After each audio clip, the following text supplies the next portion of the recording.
Hi everyone, my name is Piper Zattel and I'm a horticulturist with the Floral and Nursery Plants Research Unit at the U.S. National Arboretum. Today's program highlights maple trees which are represented in collections of both the U.S. Botanic Garden and the National Arboretum. At the U.S. Botanic Garden, our outdoor regional garden celebrates plants native to the Mid-Atlantic region and includes beautiful maple species such as sugar and red maple. The leaves of our maples turn various shades of red and orange and yellow in the fall, making the regional garden a beloved autumn destination. The maple collection at the U.S. National Arboretum is extensive. Here to share a bit about the beauty and diversity of our maple collection and the significance of our germplasm conservation work, we have curators Kevin Conrad and Joseph Meny. Hi all, my name is Joe Meny and I'm a horticulturist at the U.S. National Arboretum. The Arboretum is an approximately 450-acre facility located in Northeast Washington, D.C., for those of you who might be unfamiliar. Our mission has a three-pronged approach and focuses on education, research, and genetic resource conservation. It's home to a number of gardens, exhibits, and 13 main plant collections, all which harbor a wide variety of plant genera. I'm tasked with overseeing the maple collection and Gotelli conifer collection, which I hope you all will visit someday.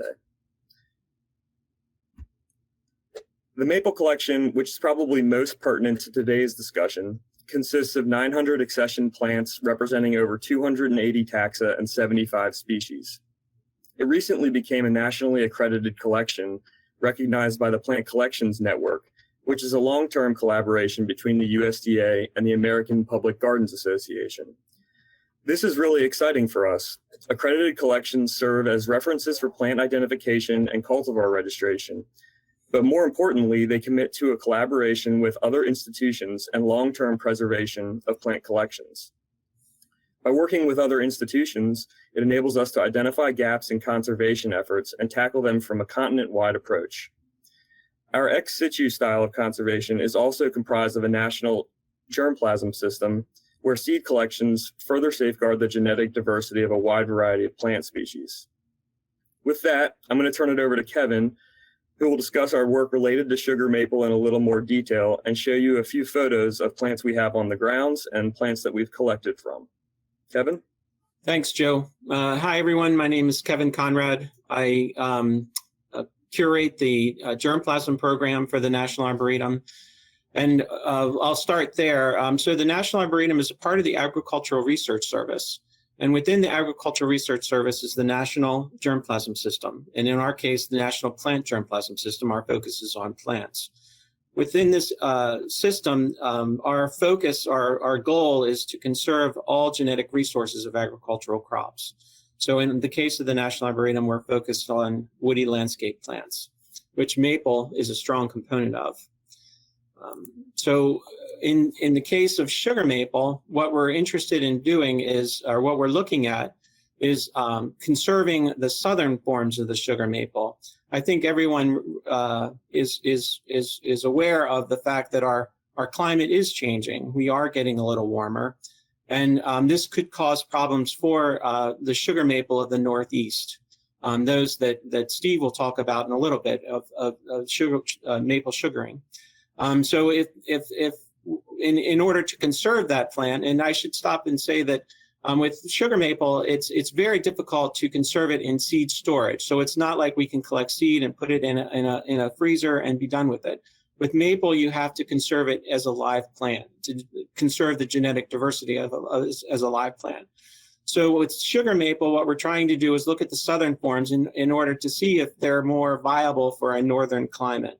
And what we're doing is we're targeting these two species, Acer sacrum floridanum or Florida maple, and Acer sacrum leucodermae or chalk maple.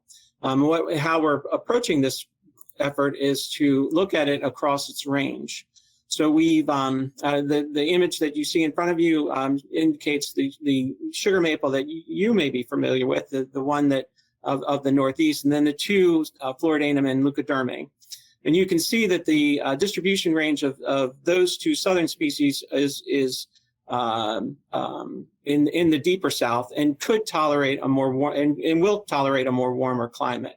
So what we're trying to do is collect from across its range, grow them on at the National Arboretum, and then set up an evaluation program of public gardens, principally in the Northeast, to see how it will tolerate a changing climate.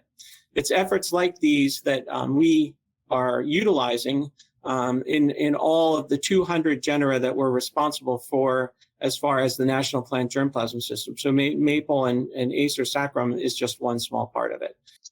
And now a little about today's presenter. Steve Roberge is a licensed forester and sugar maker, and he has worked for the University of New Hampshire Cooperative Extension for 16 years. He has a bachelor's in forest science from the University of New Hampshire and a master's of forest science from Yale University. At home, Steve tends to 750 maple trees that he and his family tap each spring. Over to you, Steve. Great, thanks, Grace. Appreciate the opportunity to talk today.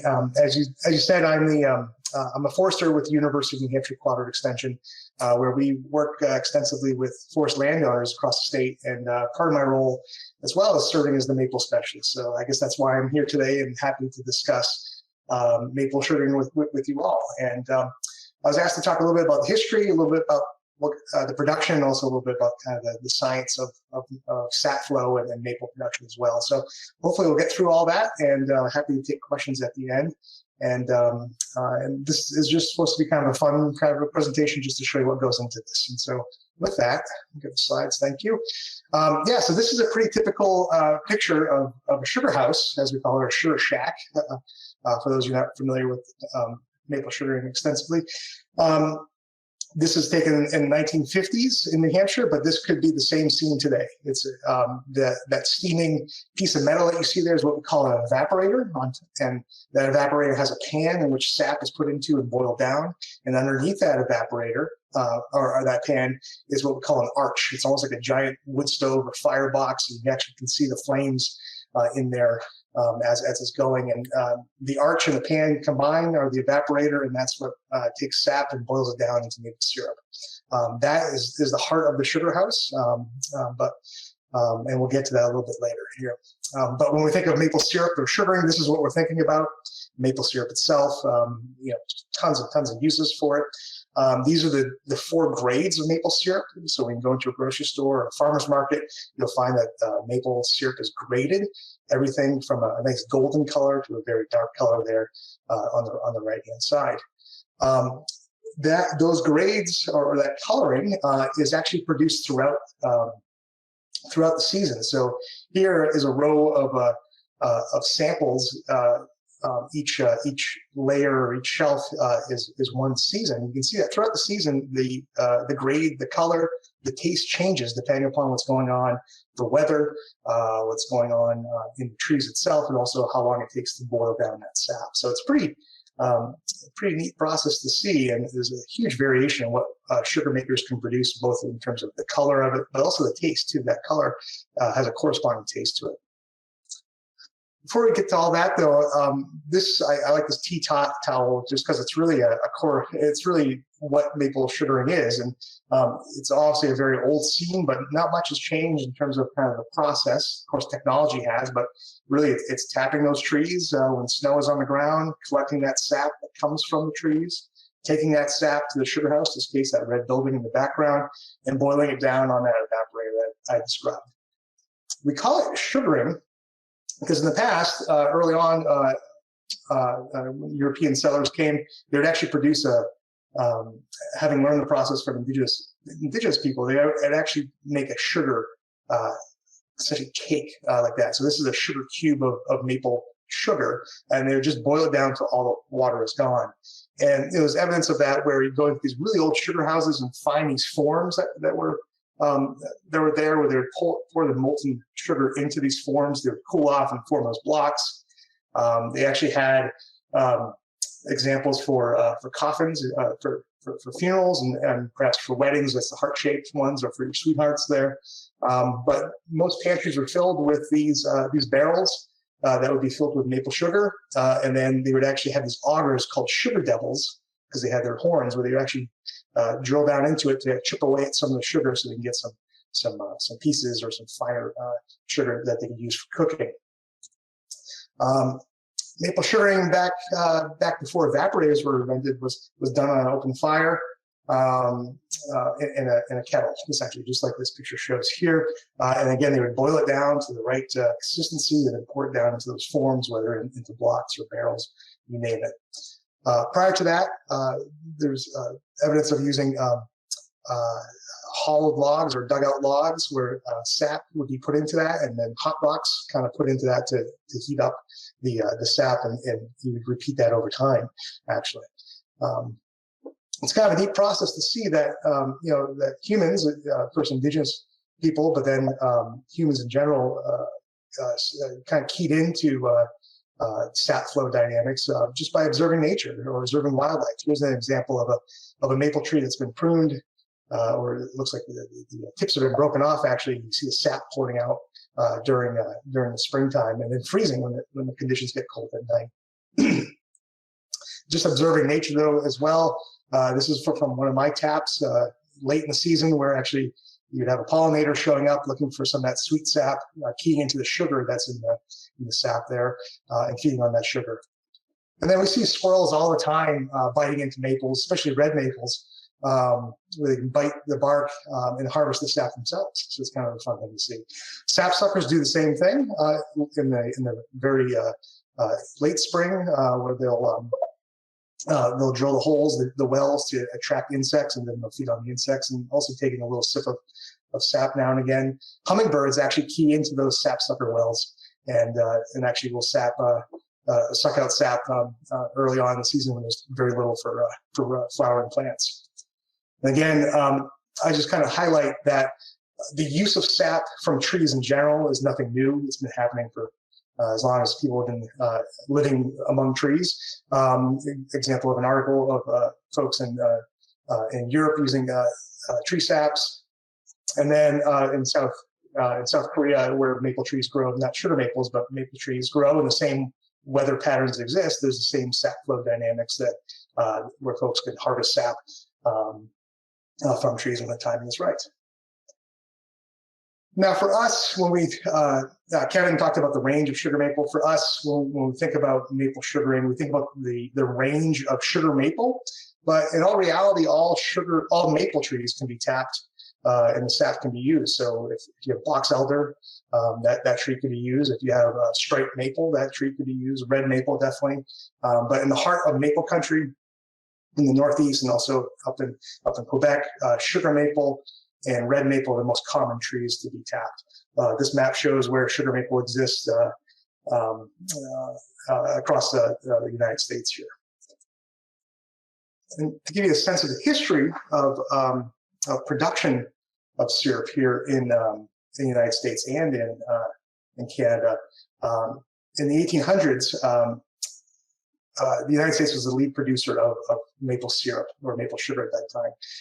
And then as the modernization of our economy kind of picked up and people left farms to go work in factories, to go live in the suburbs, maple production took a huge decline here in the United States, while at the same time Canada kind of maintained its levels, and then in recent years has really spiked. In Canada, specifically Quebec, represents somewhere between 75 to 80% of the world's maple syrup production. So Quebec is definitely king in production. And then here in New Hampshire, Vermont is number one with production of syrup on an annual basis. But this trend line, especially with the boxes here, this line here, where you actually have the boxes representing the United States production, you see that trailing off, and that can be picked up across the landscape in terms of old sugar houses, old trees being left behind, and actually tap holes being hidden in trees as the trees have grown over those old tap holes. Here's an example of what these old sugar houses would have looked like. This is from the 20s here in New Hampshire. Big sugar shack. The structure on the side, on the right-hand side, is a wood storage facility, a woodshed, as we call it. That wood would be used to fire the evaporator, so you need a lot of wood to produce syrup. Using horses and oxen to haul giant barrels that the sap is stored in and then brought down to the sugar house. Good example here of another what we call a sugaring camp, where folks would leave town, go to the sugar house, in some cases have a party. You can imagine after a long winter, folks getting together to munch on something sweet is actually a pretty good idea. And quite often they would have parties like this at sugaring camps. As I mentioned, as people left that rural landscape and went into into cities, into suburbia, it became an event where folks would leave the city, come up to a sugar house, and actually have what we call sugar on snow. It's where you pour hot maple syrup on snow, and it becomes almost like a taffy. You see the gentleman kind of spooning it down there, and it's a great treat there. Donuts and pickles were often served with these sugaring parties here, and just made for a great time. But as a way for folks to kind of connect back, maybe they remember sugaring as children, but now are kind of cut off from that lifestyle. And a good example of that here is, if you're familiar with the Northeast, Mount Washington is the highest peak that we have here, but Mount Washington is located in New Hampshire, and this is the Bay State Maple Syrup Company that is really kind of just keying into that rural landscape for the Boston market there. I get a kick out of this label every time I see it. But the evidence of kind of our past across New England and across the United States in some cases, you can actually see the remnants of old agriculture. So these big old trees left out when they open to grow, they're across the landscape, and then there's a forest surrounding them. And in some cases, we can get into these old sugar maples that are definitely much older than the surrounding forest, and probably were no doubt tapped if they were close to a farm, or if there was a sugar house nearby. And in my ramblings in the woods, as a forester, I come across these all the time, and these are old arches, part of the evaporator. They're just kind of in the middle of the woods, and this was stone, field stone built. And you can see the metal that's in between it, and that would have been the pan that they would have boiled on. If you're good at tree ID, you can look at the trees in the background and see that there are no sugar maples. There's some birches and some hemlocks, but when one comes across this in the woods, you know at some point there was a sugar maple forest right next to that evaporator where they were actually making syrup. So the history is out there in the landscape, and it's pretty neat to see. And sugaring was a pretty big deal for us here in the United States prior to the World Wars. I mentioned we have the evidence of past tapping, past sugaring kind of hidden in our trees. In some cases, you can see a maple tree cut down, and those dark marks that you see in the wood are actually old tap holes, and the tree has grown over them over time. Some cases in the sawmills, boards will be pulled out where there's old tap holes. The thin section is actually looking at a tap hole and then the wood growing over it over time. So that's just kind of evidence that history's out there, just kind of hidden in old trees and hidden across the landscape. It's kind of neat. So sugaring, it's a lot of work, and tapping trees is tough. And historically, we would use a brace and bit or just a hand drill like that out in the woods. Pretty hard to bring a power drill out there with a cord attached to it, just because you're in the middle of nowhere most of the time. So this was the traditional way of tapping or drilling into that tree, so you could put a tap into that hole and harvest the sap.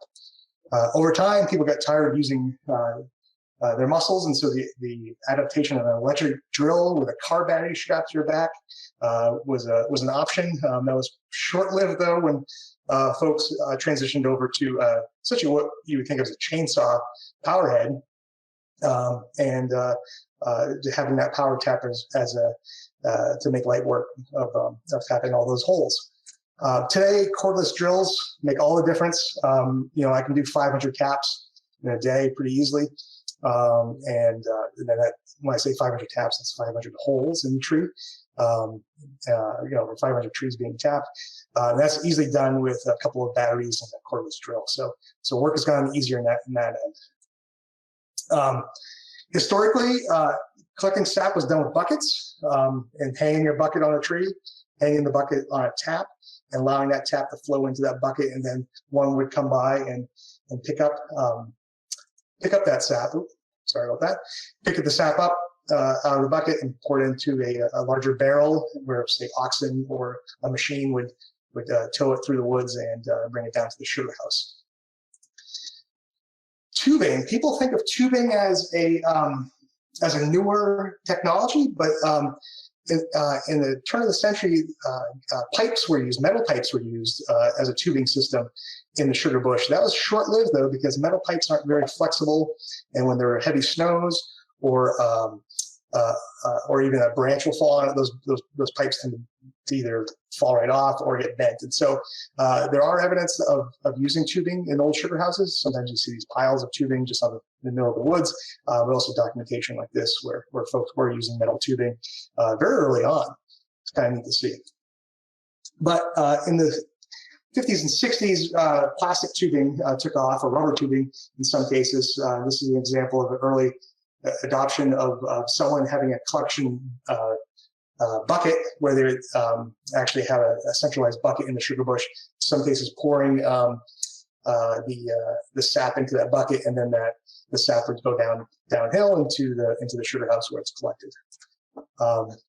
This is another example of using tubing. You notice the tubing from both cases is on the ground. We're just laid on the ground and let it run through. And then today's modern tubing system, it's strung tight. It's as efficient as possible. It's off the ground, and it's quite you can imagine quite a web of tubing that's out there. And for most large producers, this is what folks use. The buckets are pretty rare nowadays. If you bought maple syrup, most likely the label does have a maple tree on it with a bucket hanging on it. And most likely your sap came out of one of these tubes. Very large production here. Those tubes overhead, the tubing overhead is 3 inches in diameter, so very large amounts of sap being put through here. This is on a 700-acre sugar bush here in New Hampshire. So large piping, a lot of plumbing, a lot of tubing. Tubing has become so important to sugar makers that there's actually monitoring systems where this is 26,000 trees that are tapped. And each line that carries sap from a group of trees down to a collection point has a monitor on it, and the red dots mean there's no sap flowing, the yellow ones means there's a small trickle, and the green lines mean everything is okay. This case, it's early in the morning here, so the sap hasn't thawed out, and it's still frozen, so there's a lot of red dots that you see there, but it's pretty amazing to see that you can actually use technology to monitor your system, and you don't have to walk every single line, visit every single tree to find the problems that are out there. You can essentially look at your either your cell phone or your computer screen and see where they are, and it saves a lot of time. Very important if you're managing large sugar bushes that may have 26,000 or 40,000 taps versus maybe 700 like myself, where I can walk it pretty quickly. Collection again, we mentioned that the tubing system does pretty good. Or just moving the sap around, but it's all these trees being tapped. You have to move that sap from one place to another. So you can see these trees actually have plastic bags hanging from them. Those plastic bags are poured into a collection barrel or bucket, and then you kind of walk off with that bucket and fill up an even bigger bucket and bring that to the sugar house. Historically, we use sap yokes, where you actually have two buckets hanging on the side.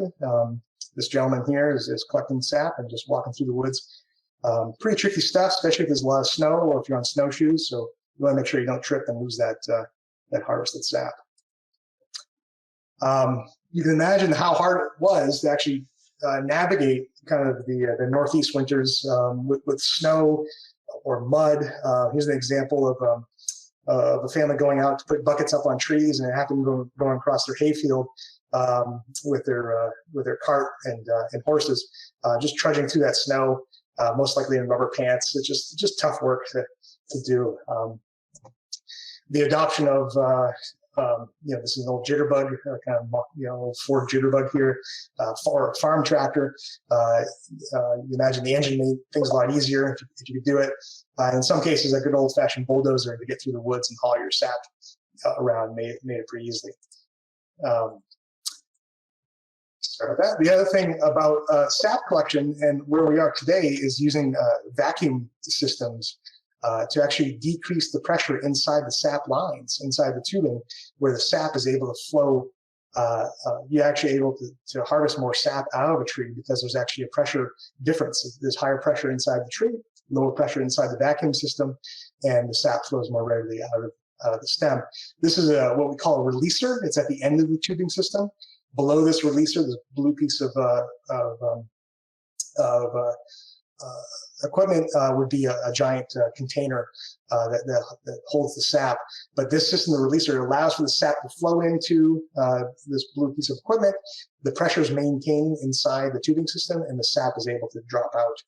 And so here is another picture of that releaser. You can see at the bottom of that blue piece of equipment, there's a little bit of sap trickling out the base. But that whole system, though, is actually at reduced pressure. It's under vacuum, and it allows for that tubing system to remain under vacuum. Other modern ways of moving sap, obviously trucks and diesel and tractors have made things a lot easier. And so you'll find that every sugar house has a way of moving sap, handling sap, getting around in the woods. And this gentleman here decided to use a piece of German technology, a nice Mercedes tractor here to help them get through. So I mentioned that's kind of the flow of stuff from of sap from the sugar bush into the sugar house. But you'll find that sugar houses are pretty impressive if you have a chance to visit them, or even just kind of look online or kind of go around the landscape of the Northeast. You can actually see there's many different types of sugar houses. Most commonly, though, you'll find that the sugar house itself has a cupola that opens up, and that allows for the steam that's being boiled off to escape the sugar house. And that's what you see here in this photograph too. On top of the sugar house, there's those open doors on the cupola and steam just pouring out. It's a very common, if not essential, structure that you have in the sugar house. The same sugar house today, or in the 70s, I'm sorry, in that previous slide, since been abandoned by the family, but still standing out there in the landscape. And that same sugar house today, that's out there too. So it's kind of cool to see these old buildings that have been around for 100 years, either abandoned or in some cases still being used. It's pretty impressive. They all come in different shapes and sizes and condition. This is an old sugar house here in New Hampshire. But again, it has a cupola for steam management, for allowing that steam to flow out, and it has an evaporator inside. That's all you really need to make maple syrup. One that's dressed up a little better with some cedar shingles. Another sugar house I got a kick out of in the city of Keene, New Hampshire. It's an old schoolhouse that was converted into a sugar house. It's kind of a neat setup since it's since been abandoned. Another example of that sugar house, of another sugar house here. Plenty of wood being utilized during the boiling process. You can see a giant pile of cordwood there that'll all be consumed during the sugaring process. So earlier on, I mentioned evaporators. You can see here is an old example of an evaporator where we actually have the arch, which is, you can see the doors are open. The gentleman there is tending to the fire, stoking it up. And then on top of that arch is what we call a flat pan in this case. This pan that's on top is probably 5 feet wide, maybe 16, 20 feet long. There are actually 4 handles at a handle at each corner for 4, so you can pick that pan up, dump it out if necessary. But the idea with boiling sap is to provide as much hot surface area as possible. So the more surface area you have in your pan, the faster you can boil sap down to the right density so that it's syrup. And so that's really the gist of evaporators is hot fire with a lot of surface area that's being heated by that fire. Example of that similar arch that I just showed in kind of broken down form, but you can see on the left-hand side there's an old flat pan leaning up against it. If you look close, you can see the handles that are there. To the left of that flat pan up high is actually a storage vat for the sap, and that sap would flow down into the flat pan as necessary. Cordwood still stacked up next to it, like they were going to come back, but they never did.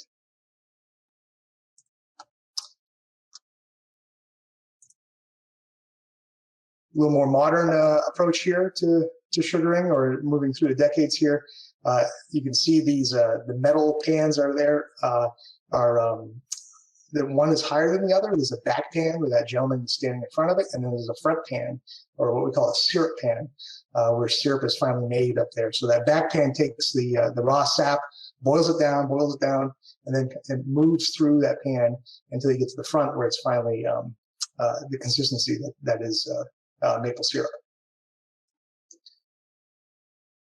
The interesting thing about sugaring in the Northeast, especially, is that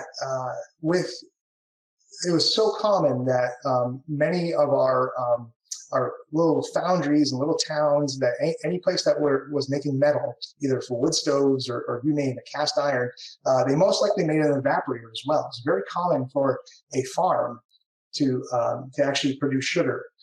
Most of the sugar that was utilized on farms and farmsteads was made, on the farm itself, and then more of it sold to other folks who weren't making sugar. So we find, especially in New England, there's a lot of these weird little evaporator doors, and that's what we're looking at here. This Grant State Evaporator Company of Marlow, New Hampshire. If you're familiar with Marlow, New Hampshire at all, there's probably about 300 people who live in that town. It was probably even smaller back when this was made, but they had a foundry there, and that foundry made everything from wood stoves to anything that was cast iron metal. And they also made evaporators, and there's several examples of these little tiny foundries, these little tiny metal shops making evaporators because there was such a big market for them. And so it's pretty neat to see these little evaporator doors out there across the landscape. Today, though, this is what kind of the average modern sugar house looks like. Still pretty primitive in terms of kind of what you're looking for a house, but it serves its purpose. Flat floor, usually concrete, where the evaporator sits on, and kind of all the other surrounding kind of tools and things that you need to process and filter syrup once it's done. But again, the same process as that original slide that we started out with, where there's an evaporator inside of a house and you're boiling sap down to make syrup. Other changes, though, of evaporator are subtle and maybe tough to see. Most evaporators in the past were fired by wood. This one is a wood pellet evaporator. So outside there's a silo that has wood pellets. Some evaporators use wood chips, some evaporators use oil. And so there's different ways of putting that heat onto the pans, but it's just, again, the same process though. So this slide really pertains to where I'm situated in New Hampshire, but the dates would change, but the weather would remain the same. And so for sap to flow out of maple trees, and for the sap to be to have the right chemical composition to produce maple syrup, it needs to be during the dormant season. So, right now, if you're in DC, or if you're in the kind of mid-Atlantic states, sap may be flowing as we speak. Up here in New Hampshire, where it's going to be -4 tonight, sap will not be flowing anytime soon. But for me, my sugaring season usually starts mid to late February and goes into April. The further north you go, the further delayed that is, and the further south you go, the sooner that is. So there may be situations where in early January, people in West Virginia are starting to tap.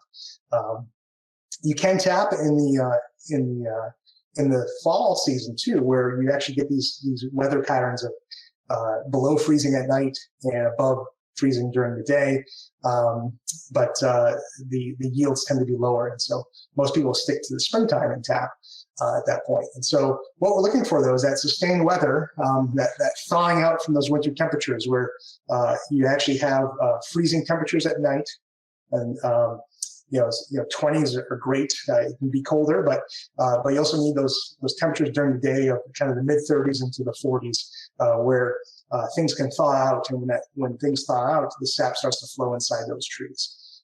Typically, that weather pattern holds for about 5 to 8 weeks here in New England. It can be quicker elsewhere. But essentially what you're looking for is that break between winter and kind of, those true springtime temperatures. And it's that break where things are freezing, things are thawing, things are freezing, that allows for sap to freeze inside the tree, pressure to build up inside that stem. And when pressure is built up inside that stem, it's relieved by flowing out of the hole inside that you create by tapping that tree.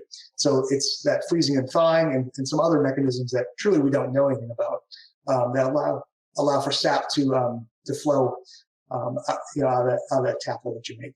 There's a joke that people say it's a good thing that we tap maple trees, because if we didn't, the trees would just explode from all the pressure being built up. That's obviously not true, but there is definitely a pressure difference. And Cornell has a pretty neat. Cornell University has a pretty neat video where they actually put some pressure gauges inside tap holes, and you actually see the pressure change as the temperature changes during the day. Pretty neat to see. Sap collection. It's kind of unique. Sap itself, if you ever harvested sap, or if you ever eaten one of those icicles that form from sap off of a maple branch, there's only about 2% sugar content in that liquid, in that sap, which is pretty low. It has a flavor, but it's pretty tough to actually taste the sugar that's in there. Because it's so low, if you imagine, if you have a gallon of maple syrup, you would need about 43 gallons of sap to make that 1 gallon. So if you go out there and buy a pint of syrup, you're looking at 5 gallons of sap to make that 1 pint, and you're boiling down most of that 5 gallons, turning it to steam, and the rest that's left behind is your syrup. During the season, 1 tap will produce about 10, usually about 10 gallons of sap, depending upon which technologies you're using. It can be twice that. Excuse me. But it's safe to say that 1 tap will produce about 1 quart of syrup. So when we talk about having 40,000 taps out there on a landscape, so having 40,000 taps, that means they're harvesting almost 500,000 gallons of sap during one season, and then having to process that during that 5 to 8 week period. So quite a lot of work there. So boiling, once you have that sap collected, it's a continuous process. So in the lower right-hand corner, you actually have sap coming into that back pan of the evaporator. This is looking down on an evaporator. Sap enters in there and immediately starts to boil.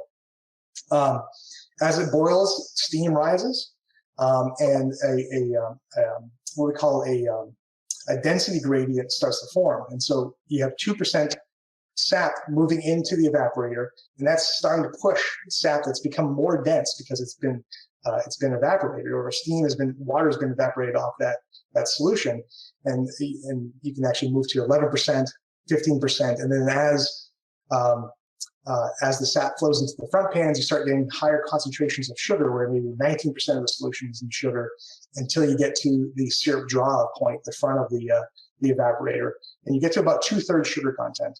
And that's when the syrup is officially syrup, and it's stable. It's essentially shelf stable. You can pack it in a hot pack method, and that syrup will stay pretty stable. Will stay stable for a pretty long time. If it's not dense enough, the syrup can spoil and start to rot. It can ferment in the barrel or in the container, and produce a pretty awful flavor over time.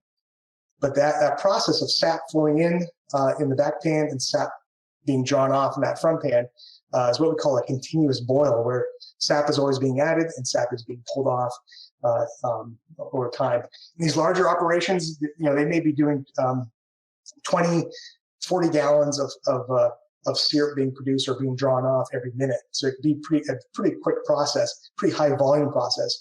But with small producers, it's not as much as that. So just a diagram just showing that, for these 40 units, so these 40 pints of syrup is going to equal, these 40 pints of sap is going to equal 1 pint of syrup. So a lot of sap being harvested just to get to that 1 bottle. Now, people, a little secret that I have is that I'm also a trained judge, a maple judge. which sounds fun when you think about it. You have to, taste syrup and drink it. But when you do it all day, it becomes a little old. It's quite a lot of sugar to consume in one day. But all syrup isn't created or doesn't taste equally, isn't equal. It has different flavors, has different coloring, but we do have grades of syrup. The 4 bottles that you see in front of you are all maple syrup. They all have the same density, but they have different coloring and they have different taste. And the coloring and the taste have everything to do with compounds that are inside the sap and the time of the season when that's being boiled, and also how the sap is handled. So that golden color that you see there is a very delicate color, a very delicate taste. Oops, sorry for that stray E there on the slide, but a very delicate taste. And some people don't even like that golden syrup because it doesn't taste like a strong maple syrup that's there.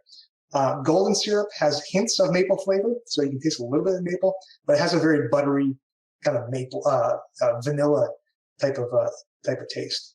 As you go down into darker grades, the amber, the dark, and the very dark, that maple flavor gets more and more intense.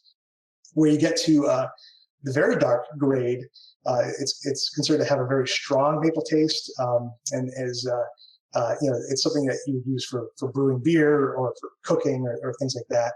The rich and the robust is more of what we call a table syrup, where you would actually have that on your pancakes or waffles, things like that. Or as my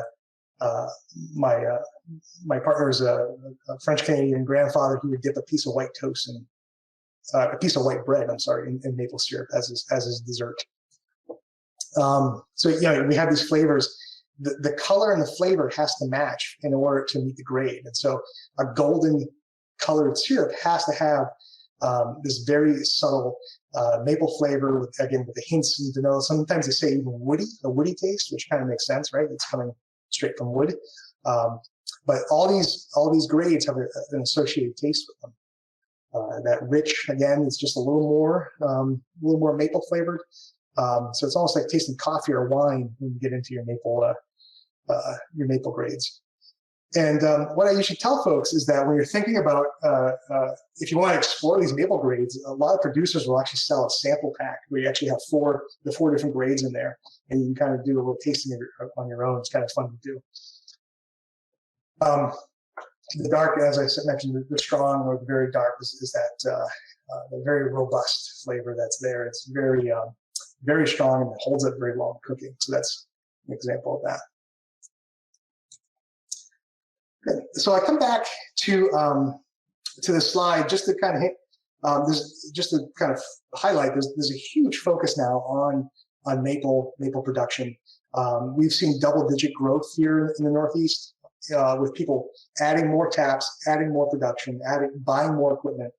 So it's definitely something that's been on the rise. Excuse me, and you can actually see that production climbing in the past 20, 30 years. And really, if we were extend this graph past 2013, we'd still see that steep climb. Again, it'd be noted that the green boxes are United States production, which is only about 20% of the world's production. And Canada has this amazing strategic reserve, just like we have strategic reserves for helium and petroleum or oil. Canada has a strategic reserve of maple syrup, and it allows them to keep the price of maple syrup very stable. So it's pretty neat to see. And they can do that just because they produce most of the world's syrup. So, but with this climb in production, this huge climb in interest in maple, there's been this amazing kind of rebirth of technology that's out there and available. And so this is another example of an evaporator. The hood or the essentially the cap of the evaporator is something we would call a steam away. It pulls the steam off of the evaporator faster, and in some cases it can collect that steam and use that steam to preheat the sap before it even enters into the evaporator itself. This would be an oil-fired setup, but some of these wood-fired evaporators would actually have a secondary burn on them, just like most of our wood stoves do today. So very efficient and very hot, and actually, and also very expensive, as you can imagine.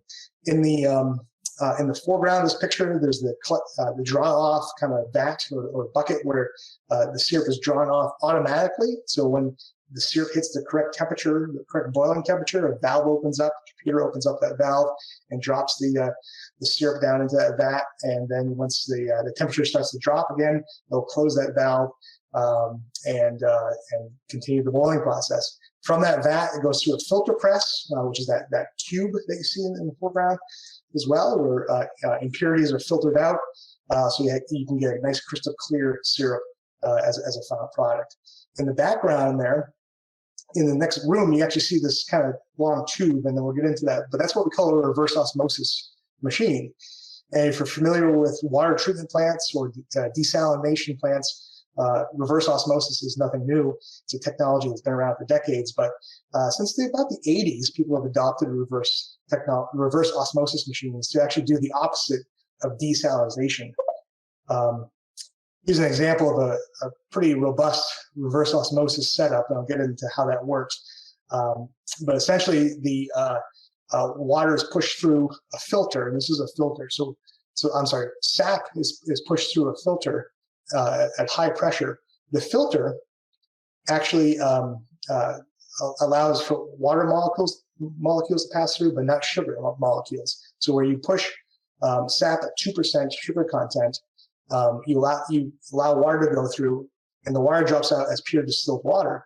And the remaining water that's not able to go through, the remaining sap that's not able to go through, has the sugar in it, and you bump it up from, say, 2% sugar content to 8% sugar content. When you go from 2 to 8%, you've removed 75% of the water. So that means you need to do 75% less boiling. So this technology has been a huge savings in time and in cost of producing syrup. It's been a pretty amazing addition into the sugar house. I gave the example of going from 2% sugar content to 8% sugar content. In some cases, folks will bump it up to 20%. There are new technologies and methods where they may even go to 40% sugar content. So extremely high concentrations of sugar in the sap before that sap even hits the evaporator. And in some cases, there's actually ways of doing high concentration sap and putting it into deep freeze as well for storage. I know the University of Vermont has experimented with that over time, so it's a pretty neat process. And so these are just different ways of being more efficient out there in the sugar house. I mentioned this already. The vacuum system. Vacuum has been huge in the production of sap and the collection of sap.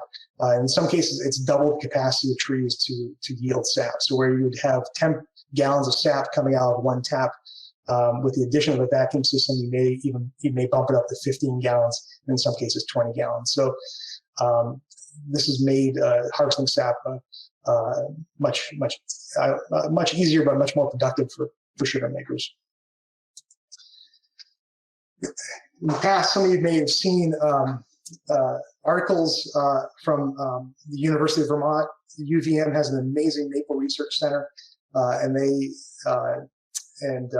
been experimenting with all things maple in terms of production and also in trees as well.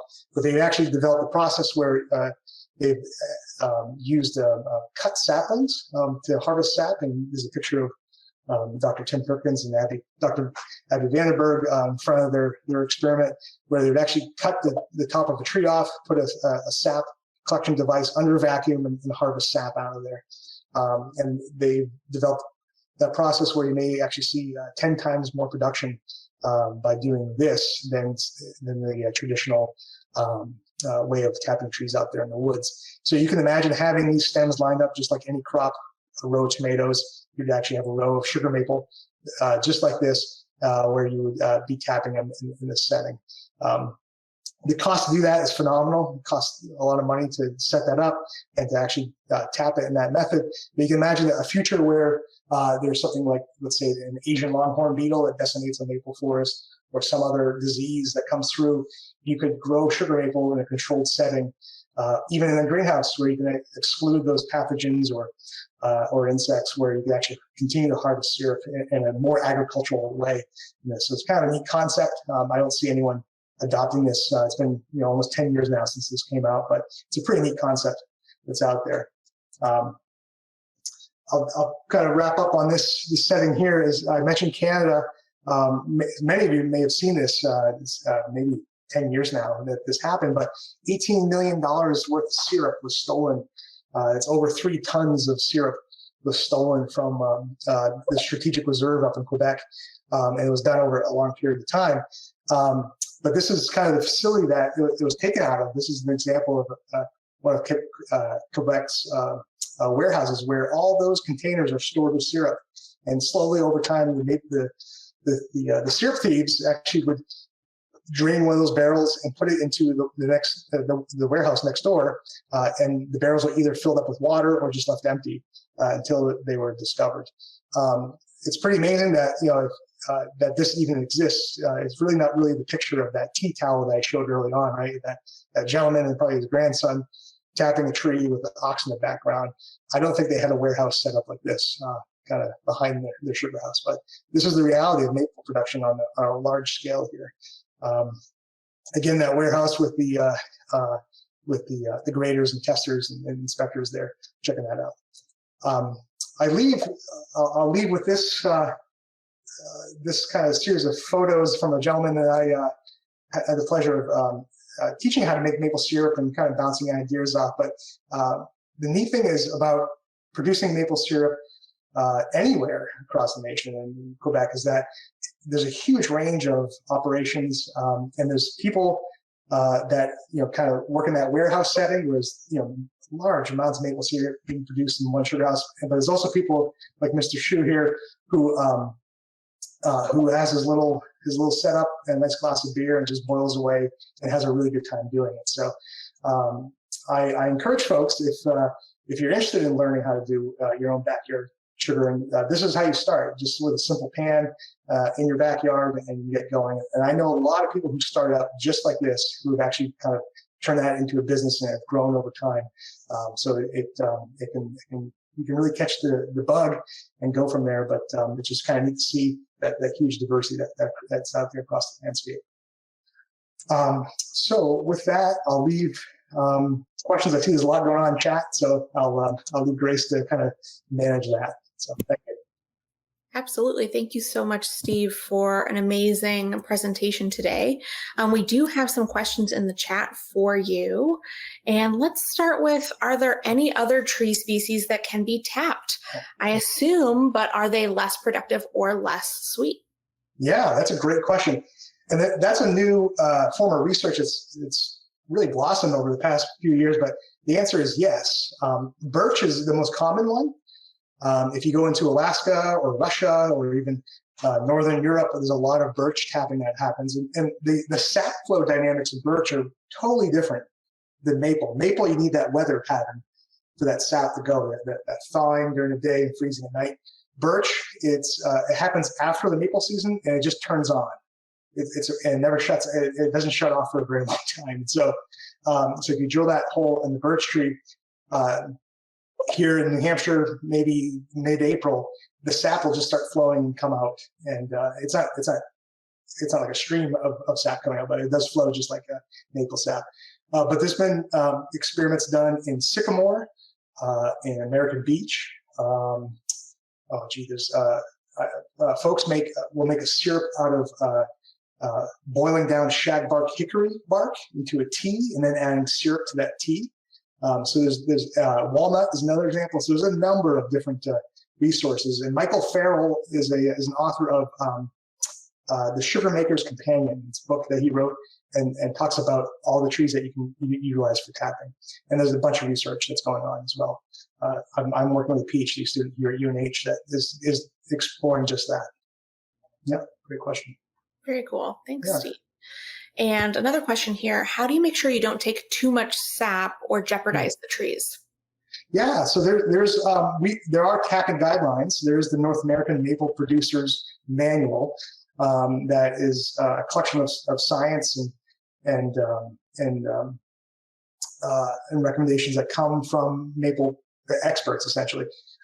So with tapping, we tend to tap with a a drill bit that is 3/16 in diameter, and there's an associated tap or spile that goes with that.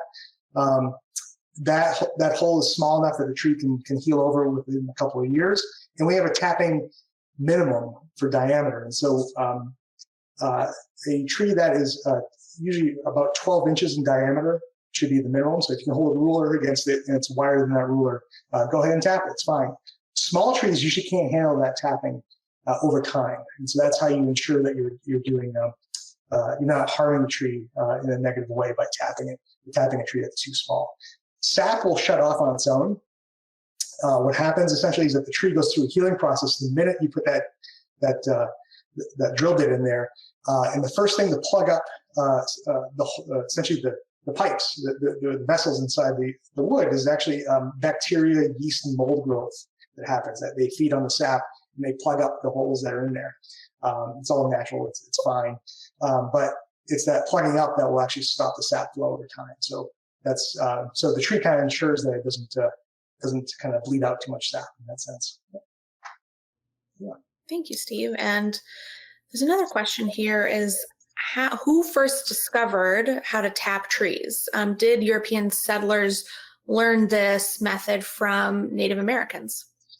Yeah. Europeans definitely didn't make this up. And that's kind of the way we're looking. So there's, there's a lot of, I don't know who started, who kind of did it, but there's, kind of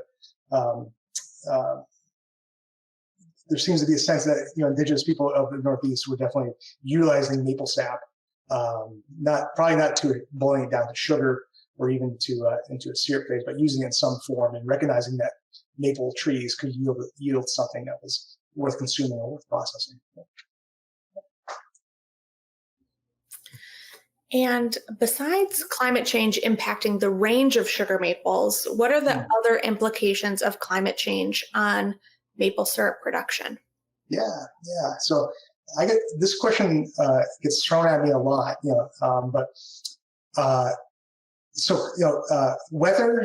weather is impacted by climate, but we can still have the weather even in a warming climate that is conducive to sap flow. And so that's one thing. So that weather can happen. It may be compressed in time. So that's one thing that can happen where the weather patterns get a little funky in terms of climate change. The other thing though too, I'm experiencing it now, is that in New England, at least in New Hampshire, we're losing our snowpack. I think since the 50s, we've lost about 11 inches or so of snowpack throughout the whole year. That snow is a blanket, an insulating blanket that insulates the root system of the maple trees. Maple roots are very sensitive, and if you can imagine deeper frost going into the ground, impacting root systems, things like that. And so the loss of snowpack, the increase in ice storms, busting up maple canopies, things like that. There's a lot of things that climate change is throwing at maple trees that beyond the temperatures that are a concern, and we'll see how that shakes out. I know for us, we always focus on managing maple trees on maple sites. So where maples can grow best, they're more resilient, they can handle more stress, and that's what we focus on when we're looking to kind of manage maples into the future. Thank you. And piggybacking off of that, maybe Joe and Kevin could hop back on with us. We've got a question about maple conservation, and that is, how difficult is it to conserve a genus as large as the maple genus? And sort of what are the challenges of conserving the maple genus? Well, that's a great question. It's actually a fairly big challenge. There's 132 species of maple across globally. And the hard part is that seed of maple is recalcitrant, meaning it can't be stored for the most part. There are some exceptions, but it is very difficult. The easy approach to plant conservation is to be able to collect seed off the plant, put it in storage, and call it a day. With maple, that's not the case. So we have to rely on a network of public gardens and collaborators to conserve the genetic diversity of the genus. So what we do is we go out and about collect seed from these plants, and then distribute them, grow them at the National Arboretum. Of course, we have as Joe pointed out, a wonderful collection of maples, and it's evolving, it's growing, no pun intended. And then we'll distribute this germplasm throughout actually globally in order to conserve the genetic diversity. So short answer is we have to rely on living material to do it. So it's space and time and labor intensive. Which varieties of syrup have the most minerals, and sort of what are the nutritional benefits of maple syrup? Yeah, the mineral content, that's a good question. I would say that all syrups are pretty similar. There may be some variation. I would say all grades are similar. There may be some variation here and there. There's something over 250 different compounds in maple syrup that are natural, that come from the sap. So I can't truly answer that in an educated way, but I would say the grades are all similar. And then there's what are the traditional benefits? That was the second question. Yes. Yeah, I think. I think it's an unrefined sugar at that point. Some people say, especially the lighter syrup, there's more sucrose in that syrup versus fructose and glucose. So I know people who are sugar sensitive actually may benefit for having lighter syrup that may be higher in sucrose, being more complex sugar. The other benefit I feel is that just like all farming products that are produced locally, there's a forest behind that sugar house that's out there, that's growing, that's not being developed, that's remaining wild, providing habitat at the same time, even though it's production forest. So I think that's one of the biggest benefits of maple syrup, is that you think about the forest in which it comes from, and that forest and the benefits from carbon storage, carbon sequestration, wildlife habitat, air quality. I think that's one of the biggest benefits that's out there. Well, thank you. And on that note, I just want to say thank you to Steve and thank you to Kevin and Joe for an excellent presentation and lots of information today. And thank you to everyone